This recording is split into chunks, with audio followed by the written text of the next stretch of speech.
Hello guys, welcome back to the Darshil Institute. Today we will be learning about properties of synthetic fibers. हमने synthetic fibers पढ़े हैं which includes nylon, rayon, polyester, ये acrylic, ये सब हमने हमारे पिछले वीडियोस में पढ़े हैं, आप जाके उन्हें देख सकते हैं। और आज हम पढ़ेंगे प्रॉपर्टीज़ ऑफ सिंथेटिक फाइबर्स। इसकी टोटल 6 प्रॉपर्टीज़ हम यहाँ पे पढ़ेंगे। First one is strength, second is elasticity, third is water absorption, fourth is wrinkle free, fifth moth resistance and sixth inflammability. Okay, तो इनको एक एक करके डिस्कस करते हैं। First property of synthetic fibres is strength. अब इस स्ट्रेंथ का यहाँ पे क्या मतलब है, आप कह सकते हो मजबूत होते हैं। Okay, in case synthetic fibres can resist a lot of force without breaking as compare to natural fibres like cotton, wool and silk. अब सिंथेटिक फाइबर्स जो होते हैं, अगर आप उन पर कितना भी फोर्स लगाओ तो वो टूटते नहीं हैं। जैसे नेचुरल फाइबर्स, फॉर एग्जांपल ये मेरे पास एक नेचुरल फाइबर की रोप है और एक ये मेरे पास सिंथेटिक फाइबर की रोप है। अगर मैं सेम इंसान को बोलती हूँ कि इसे तोड़ो और इसे तोड़ो, तो वो इससे ज़्यादा इजीली तोड़ पाएगा और इसको तोड़ने में या तो ये टूटेगी ही नहीं या इसको और ज़्यादा टाइम लगेगा। तो यही बोलते दे आर मोर, मतलब इसमें स्ट्रेंथ ज़्यादा होती है और ये ज़्यादा चलते भी, आप कह सकते हो। Okay, so we can say synthetic fibres have high tensile strength, तो ये ज़्यादा मजबूत होते हैं than natural fibres. Second property देखते हैं, दैट इज़ इलास्टिसिटी। आपने इलास्टिक वर्ड सुना होगा कि जिसकी साइज़ छोटी बड़ी आप कर सकते हो। ओके, अपने हिसाब से चेंज कर सकते हो। Synthetic fibres are highly elastic and can be stretched और कंपैरेटिवली लार्ज एक्सटेंट। अब जो सिंथेटिक फाइबर्स होते हैं आप उन्हें स्ट्रेच कर सकते हो। ओके, फॉर एग्ज़ाम्पल अगर ये एक शॉर्ट्स है, ठीक है, तो आप इसे मतलब खींच सकते हो, इसे स्ट्रेच कर सकते हो, वापस वो उसकी नॉर्मल साइज़ में आ जाएगा। आप स्ट्रेच करोगे तो वो उसमें भी हो जाएगा, आप वापस ऐसे करोगे तो आप उसकी नॉर्मल साइज़ में भी आ जाएगा। तो इसे बोलते हैं इलास्टिसिटी। ओके, और on realising they retain their original shape. वही है कि वापस आप जब उसे छोड़ोगे तो वो उसके ओरिजिनल शेप में आ जाएंगे। This is why synthetic materials like nylon are use to make socks. आपने सॉक्स देखे होंगे, फिट हो जाते हैं, ठीक है। अगर इस शेप का किसी का पाँव है तो उसमें भी फिट हो जाएंगे, अगर थोड़ा सा छोटा है तो उसमें भी फिट हो जाएंगे। ऐसा क्यों होगा? क्योंकि दे आर इलास्टिक, उसमें आप मतलब छोटा बड़ा उसे कर सकते हो। ओके, एंड दैट्स वाई जो हमारे सॉक्स बनते हैं मेनली वो किसके बनते हैं? नायलॉन के बनते हैं। ओके, नेक्स्ट देखते हैं, next property is water absorption, मतलब वाटर एब्जॉर्ब। ओके, यहाँ पे आप मतलब वाटर खींच लेता है या आप नहीं खींचता है उसके बारे में पढ़ेंगे। Synthetic fibres absorb very little water due to this property. इस प्रॉपर्टी की वजह से सिंथेटिक फाइबर्स जो हैं वो बहुत लिटिल वाटर एब्जॉर्ब, मतलब बहुत कम पानी वो एब्जॉर्ब करते हैं।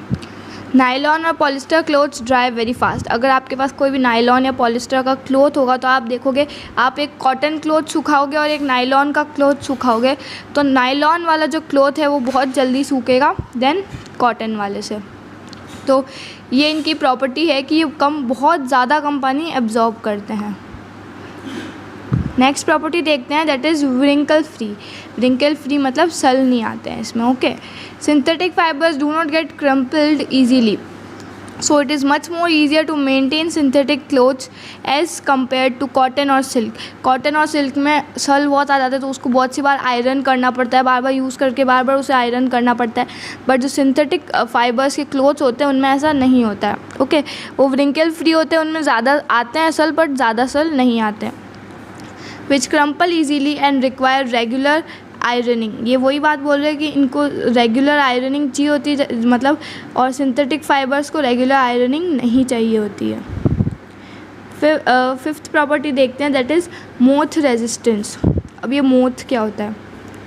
आप इसे एक इंसेक्ट जैसा मान सकते हो जो कपड़ों को डैमेज करता है। उन कपड़ों में जो केमिकल्स होते हैं उनके साथ रिएक्ट करके वो उन्हें डैमेज करता है। ओके, तो अब ये सिंथेटिक फाइबर्स को डैमेज करता है या नेचुरल फाइबर्स को डैमेज करता है, वो सारी चीज़ें हम यहाँ पे देखेंगे।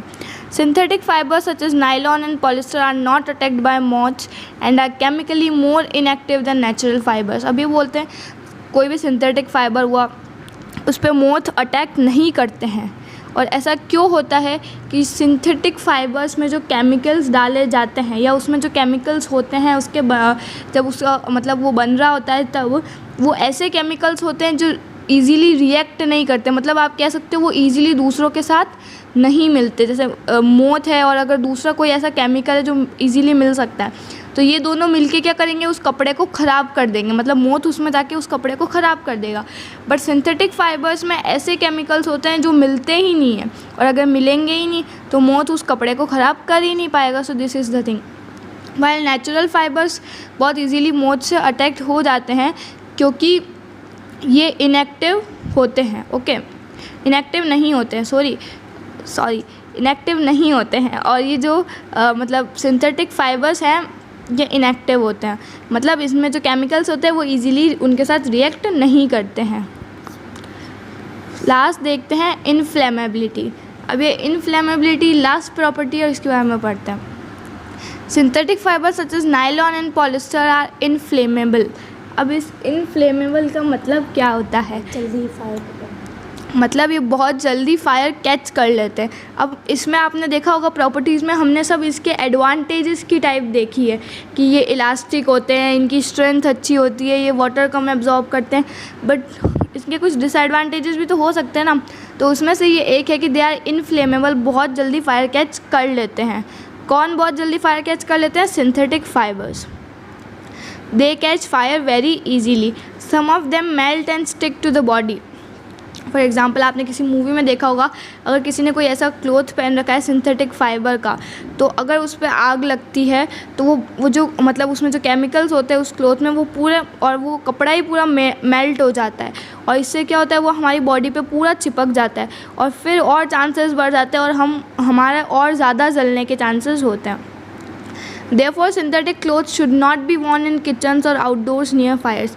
इसलिए यहाँ पे आपको बोला जाता है कि सिंथेटिक क्लोथ्स जो होते हैं वो किचन्स में नहीं पहनने चाहिए आपको, और कहीं पे भी फायर प्लेस के पास में नहीं पहनने चाहिए क्योंकि बहुत इजीली फायर कैच कर लेते हैं।